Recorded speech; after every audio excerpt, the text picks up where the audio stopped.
This is Goldie with Low Vision Chef. Today I want to talk to you about roasting off a corned beef. St. Patty's Day is just around the corner, and so I want to show you one of the easiest things there is to do, one of the easiest pieces of meat there is to roast, and I think one of the most tasty. That's a corned beef. So the way I do it is I take the edge of the package and I kind of roll it back. And I always feel for that packet they put in here of little herbs and spices. Now it's up to you whether you use it or not, but you don't want to cut it and have it roll those little beads of peppercorns and herbs rolling around in your corned beef that you have to worry about biting into. Once you roll it back, then take your shears or a knife, however you choose to, and then just cut your package with your hands completely out of the way.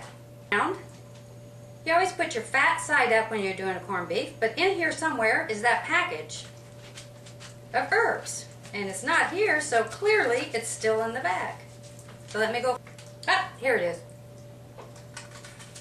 Okay, I found it. That's probably the hardest part about cooking the whole corned beef, is finding that package when you have low vision.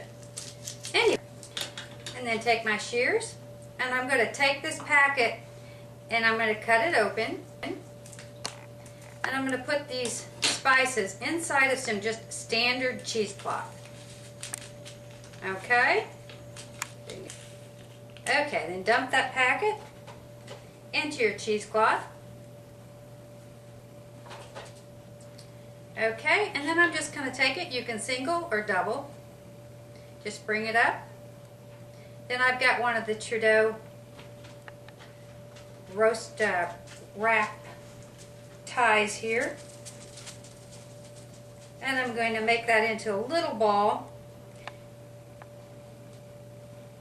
so that they don't get away and I don't have to fight with them after I've got my corned beef cooked. But yet I still want to get the seasoning effect of having them. Find that little hole, put the little heart piece through it. Now you can also use a little tea bag strainer or little herb catcher of your choice with that, but that's how I do it. Okay, then once you get that in there, fat side up again on my roast rack, then I'm going to put water. We could go to the sink to do this, but this way you can see what I'm doing. So I'm going to put my finger in here, right up on the top of it, and then I'm just going to pour water until I cover my corned beef. Indicator if you have one of those to do this. Otherwise, just do like I did and use your finger. Another thing is the roast rack tie will kind of float around. I probably could have used a different color, and that kind of shows me where my level is as well. And connect my roast rack over top. I have my oven going at 350 degrees and 50 minutes per pound for this. I'll put it in the oven, take my mitt, open the oven, find the rack, pull the rack out, kind of remembering where it was at, take my hand, set it on there, manipulate my pan in there, careful not to burn yourself. I always use one hand when the items are cool, and pushing it gently back in. And there we go. Now let that bake. I give it an extra half hour in addition because you did use cool water, but 50 minutes per pound for the instructions. Then you always want to allow about 20 to 30 minutes for your meat to rest, because your meat's come a long way. It needs to rest for a while. Anyway, we'll be back with you in a little bit, because about an hour out I want to add the vegetables to this, and then I'll show you when it's done. Be back with you soon. Hi, I'm back, and we're continuing to work on our corned beef. So now I'm going to get the corned beef out of the oven to add the vegetables to it. You want to locate your rack.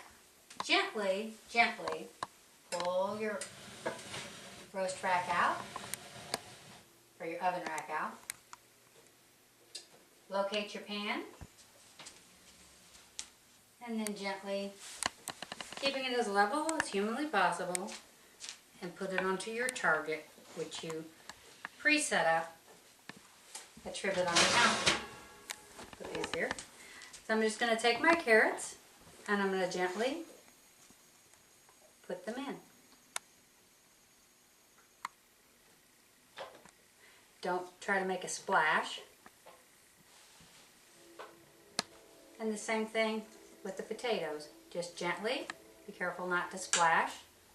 Put the potatoes in, and then just using the colander, push them down into the liquid. Just want to make sure that your liquid now has some froth on top of it, so you can kind of see it a little bit better. Again, if you have a liquid level indicator, that's a good thing to use right over. Okay? And then over top of that, just lay your cabbage, which I've taken and I've washed, and then cut it, and then I washed it again, and I'm just going to put that cabbage over top of it. Now this is going to reduce down quite a bit, the cabbage is, so it may look like a lot right now, but when it gets finished cooking, it won't be. Or just put foil over top of it, just loosely, not real tight.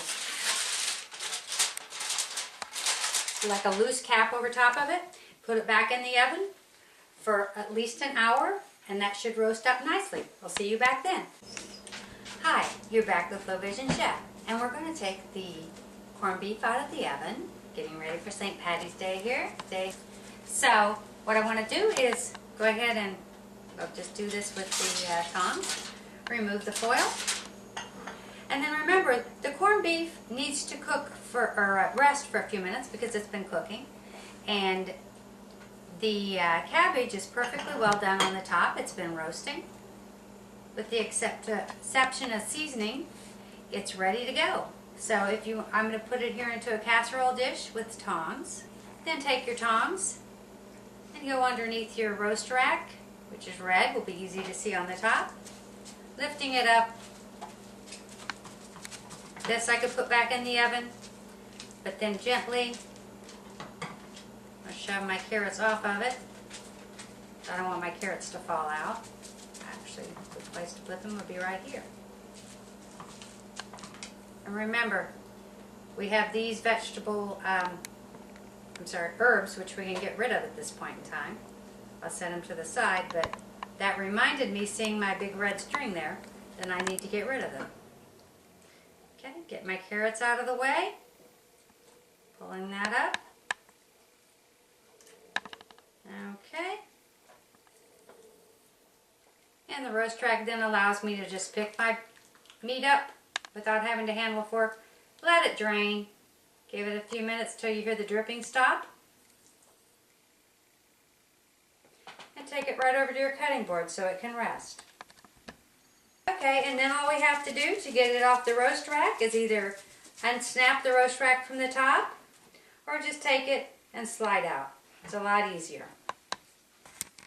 Hi, and now that our corned beef has cooled down a little bit, I can show you how to cut it. If you take your corned beef and it's laid out and it's lengthwise, you want to cut it on the most narrow crosswise, of course against the grain, so that you don't have stringy corned beef. Anyway, so you want to take tongs or a fork at this point down, and off the top I've taken all the fat. Now, the best way really to take the fat off is just to kind of feel it, because with corned beef it kind of feels like jello or jelly. And the easiest way is just kind of feel it after it's cooled down a bit so you don't burn yourself, and then scrape it back, and then feel it, and if you feel more, scrape it back. And sometimes it'll be in an odd place. So then you just take it, cutting it into slices.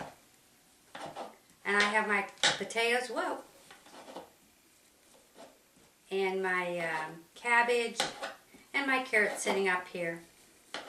And then I'm just going to lay it over top of that, and that's how I'm going to serve it, as one big dish.